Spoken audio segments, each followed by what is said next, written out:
हे hi guys, आज मैं explain करने वाली हूँ व्हाइट स्नेक के 4th एपिसोड को। एपिसोड की शुरुआत में हम मोंग फाई को जू जियान के सामने देखते हैं। मोंग फाई का किन जू जियान की तरफ इशारा कर रहा था कि वो एक डिमन है। तो मोंग फाई उससे पूछता है कि वो अभी किससे मिलकर आ रहा है, कहीं वो कोई डिमन तो नहीं। यहाँ जू जियान उससे बताता है कि वो किसी डिमन को तो नहीं जानता, लेकिन वो उसे जानता है क्योंकि वो वही मोंग है जो कि रूही के घर पर अचानक ही घुस आया था। यहाँ जू जियान अपने भाई गोंगफू को कहता है कि ये मोंग कोई रियल नहीं है, तो वो उसे अरेस्ट कर ले। यहाँ गोंगफू को भी मोंग पर शक होने लगा था। तब मोंग फाई उन्हें समझाता है कि वो हर बार उनके घर पर आ जा रहा है, जिसका साफ मतलब है कि उनके पीछे कोई डिमन लगा हुआ है। पर गोंगफू उस पर विश्वास ही नहीं करता और वो मोंग फाई को अरेस्ट करने वाला था। तो मोंग फाई वहाँ से निकल जाता है और गोंगफू उसका पीछा करने लगता है। तभी हम जू जियान के पीछे बाय और जिंग को देखते हैं, जिन्होंने छिपकर मोंग की सारी बातें सुन ली थी। यहाँ जिंग बाय को समझाते हैं कि उसे जू जियान से दूर रहना चाहिए क्योंकि वो कोई अच्छा इंसान नहीं है। पर बाय जिंग के बातों को नहीं मानती और उसे कहती है कि जू जियान कोई बुरा इंसान नहीं है। अब हम गोंगफू को देखते हैं जो कि मोंग को नहीं पकड़ पाता और वो घर लौट आता है। यहाँ पर जू जियान अपने भाई को बताता है कि उसे चैंग के पास से एक लॉकेट मिली थी जिसमें से ड्रैगन पाउडर की स्मेल आ रही थी और ये तो कोई सेंटीपीड डिमन का ही हो सकता है।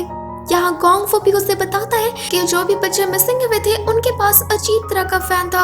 अब इधर हम नुआ टेम्पल में देखते हैं जहाँ पर बाय अपने सेवकों को बताती है कि वो सेंटीपीड डिमन का मुकाबला करेगी, पर उसके सेवक उसे समझा रहे थे कि वो ऐसा ना करे क्योंकि वो बहुत ही पावरफुल है। जिस पर जिंग कहती है कि वो पावरफुल है तो क्या हुआ, मैं बहुत ही बुद्धिमान हूँ और मैं जरूर उसे हरा दूंगी। यहाँ जिंग उनसे पूछती है कि एक सेंटीपीड डिमन किससे डरती है, तो वो बताते हैं कि वो मुर्गियों से डरती है। जिसके बाद हम बाय और जिंग को देखते हैं जो कि मुर्गियां पकड़ने आई थी। यहाँ जिंग को मुर्गियों से बहुत ही डर लग रहा था, पर बाय उसे जबरदस्ती भेज ही देती है और जिंग किसी तरह एक मुर्गी को पकड़ ही लेती है। पर तभी वहाँ उन मुर्गियों की मालकिन आ जाती है जो कि बाय और जिंग को चोर कह रही थी। तो वो दोनों उसके पास जाती है और कहती है कि वो बस मुर्गियां पकड़ रहे थे, ना कि चोरी कर रहे थे। यहाँ ये लेडी अपने भाई को बुलाती है और वहाँ जू जियान आ जाता है, जिससे हमें पता चलता है कि ये दोनों जू जियान के घर पर चोरी करने आ गई थी। जू जियान बाय को यहाँ देखकर अपनी बहन को समझाता है कि वो कोई चोर नहीं है, जरूर कोई गलतफहमी हो गई है, बाय तो उसकी दोस्त है। यहाँ उसकी बहन भी समझ जाती है, तो वो उन दोनों को ब्रेकफास्ट पर इनवाइट करती है। तो जिंग उसके साथ चली जाती है और बाय जू जियान के साथ बातें करने लगती है और बताती है कि उसे चैंग की बहुत ही फिक्र हो रही है, लेकिन अब वो चैंग को अकेले ढूंढेगी। बाय जू जियान को एक पाउडर देती है, ये कहते हुए कि वो इसे अपने भाई को दे दे। जू जियान जैसे उसे देखता है तो उसके आंख में वो पाउडर चला जाता है, तो बाय उसकी मदद करती है। जिसके बाद वो दोनों खाना खाने के लिए अंदर आ जाते हैं। यहाँ बाय जैसे ही खाने को टेस्ट करती है तो उसे बहुत ही अच्छा लगता है और वो जू जियान की तारीफ करने लगती है। ये देख जिंग जू जियान से बहुत ही जल रही थी। अब यहाँ पर बाय जू जियान की बहन से एक फेवर मांगती है कि उसे एक मुर्गी चाहिए, तो यहाँ उसकी बहन उसके लिए मुर्गी पका कर ला देते हैं। ये देख बाय और जिंग दोनों ही हैरान थे क्योंकि उन्हें तो जिंदा मुर्गी चाहिए थी। अब इसके बाद वो दोनों जाने लगती है, तो जू जियान उन दोनों को छोड़ने जा रहा था, जहाँ रास्ते में वो बाय से काफी सवाल पूछ रहा था। ये देख जिंग को गुस्सा आता है और वो जू जियान पर अपना मैजिक कर देती है, जिससे जू जियान के जूते भीग जाते हैं। तो उसे घर जाना पड़ता है चेंज करने के लिए और इसी का फायदा उठाकर वो दोनों वहाँ से निकल जाते हैं। जिंग बाय को एक जगह ले जाती है जहाँ पर एक बड़ा सा घर था, लेकिन ये जगह उतनी अच्छी नहीं थी। तो जिंग अपने मैजिक से इस जगह को बहुत ही खूबसूरत बना देती है। तभी वहाँ पर जिंग सॉन्ग आ जाता है, जिसे देख बाय बहुत ही खुश होती है। यहाँ जिंग सॉन्ग जिंग को थैंक्स कहता है कि उसने उसकी बाय की इतनी मदद की। ये सुन जिंग कहती है कि बाय उसकी नहीं है बल्कि वो मेरी है।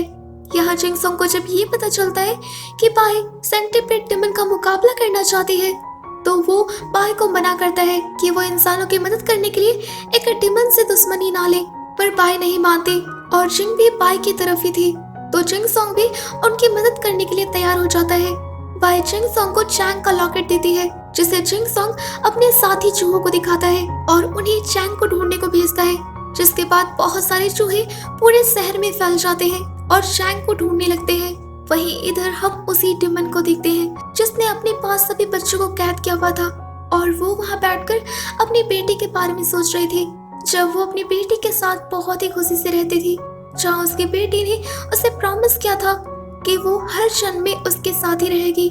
और उसे पहचानने के लिए उसने अपने पास एक लॉकेट रखा था, और हम देखते हैं कि ये तो वही लॉकेट है जो कि चैंग के पास है। यहाँ ये डेमन अपने साथी को बताती है कि कल जब उसके पास सबसे ज्यादा पावर्स होंगे तब वो इन सभी बच्चों को खा जाएगी ताकि वो अपनी बेटी को ढूंढ सके।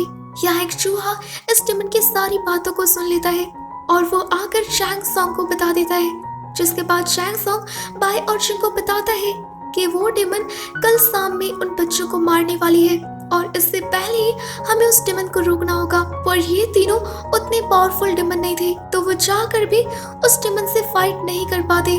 तो इसलिए जिंग एक आइडिया लगाती है और वो मॉन्ग के पास चले जाते हैं और मॉन्ग का ध्यान अपनी तरफ करके वो मॉन्ग को अपने पीछे पीछे उसी डेमन के पास लाने लगते हैं। इधर जू जियान अपने भाई कॉन्ग फू को वो ड्रैगन पाउडर दे देता है जो कि उसे बाय ने दिया था, और वो उसे कहता है कि जब वो क्रिमिनल को पकड़े तो वो इस पाउडर को अपने साथ ही रखे। जिसके बाद कॉन्ग फू अपने सिपाहियों के साथ एक दुकान में जाता है जहाँ से सभी गायब होने वाले बच्चों ने पंखे खरीदे थे। तभी सेंटीपीड डेमन उनके सामने आ जाते हैं और वो अपने सेंटीपीड से कॉन्ग फू के सारे सिपाहियों को मार देते हैं, और वो कॉन्ग फू को भी मारने वाली थी। पर तभी वहाँ बाय और शैंग संग आ जाते हैं जो कि इस डेमन को रोक देते हैं, जिससे कॉन्ग फू वहीं गिरकर बेहोश हो जाता है। यहाँ पर ये डेमन इन दोनों से फाइट नहीं करते, ये कहते हुए कि वो दोनों बहुत ही छोटे हैं, और वो वहाँ से भाग निकलते हैं। तभी बाय को चैंग के रोने की आवाज सुनाई देती है, तो वो चैंग संग को यहीं पर रुकने को कहती है और वो खुद उस डेमन के पीछे पीछे उसके ठिकाने में आ जाती है और उसे वहाँ चैंग दिख जाता है। बाय चैंग को बचाना चाहती थी और ये डेमन बाय पर ही हमला कर देते हैं। यहाँ बाय और इस डेमन की बहुत ही ज्यादा फाइट होती है, पर ये डेमन बहुत ही पावरफुल थी और वो बाय को अपने कब्जे में ले लेती है। पर तभी वहाँ चैंग सॉन्ग आकर बाय को छुड़ा देता है, जिसके बाद चैंग सॉन्ग और बाय दोनों मिलकर उस डेमन का सामना करते हैं। पर ये बहुत ही पावरफुल थी और वो दोनों उसका मुकाबला नहीं कर पा रहे थे और वो हट जाते हैं, जिससे उस डेमन के हाथों चैंग घायल हो जाता है और वो मर जाता है।